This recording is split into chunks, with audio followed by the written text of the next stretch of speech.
সততে কোৱা হয় যে ভাৰতীয় খেলুৱৈসকলে ভাৰতৰ বাহিৰে অৰ্থাৎ ইংলেণ্ড, অষ্ট্ৰেলিয়া বা সাউথ আফ্ৰিকাৰ দৰে দেশসমূহত যেতিয়া টেষ্ট মেচ খেলিবলৈ যায়, বিশেষকৈ টেষ্ট মেচত ভাৰতীয় খেলুৱৈসকলৰ যি প্ৰদৰ্শন, সেই প্ৰদৰ্শন যথেষ্ট উন্নত হোৱা দেখিবলৈ পোৱা নাযায়। কিন্তু বৰ্তমান সময়ত ইংলেণ্ডত যিটো শৃংখলা চলি আছে, সেই শৃংখলাটোত ভাৰতৰ প্ৰতিগৰাকী খেলুৱৈয়ে বেট, বল আৰু ফিল্ডিং আটাইকেইটা দিশতে উজলি উঠা পৰিলক্ষিত হৈছে। যদিও ভাৰতীয় দলটো যুৱ দল, তথাপিও কিন্তু যুৱ দলটোৰ প্ৰতিগৰাকী সদস্যই ভাৰতীয় দলক প্ৰতিনিধিত্ব কৰাৰ যি দায়িত্ব, সেই দায়িত্ব খুব সুন্দৰকৈ ৰূপায়ণ কৰিছে।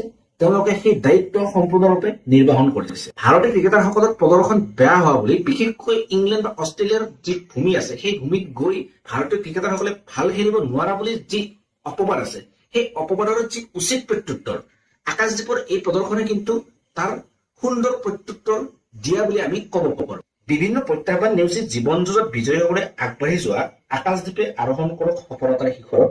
আকাশদ্বীপৰ প্ৰতিভাই উজ্জীৱিত কৰি তোলক ভাৰতীয় ক্ৰিকেটক।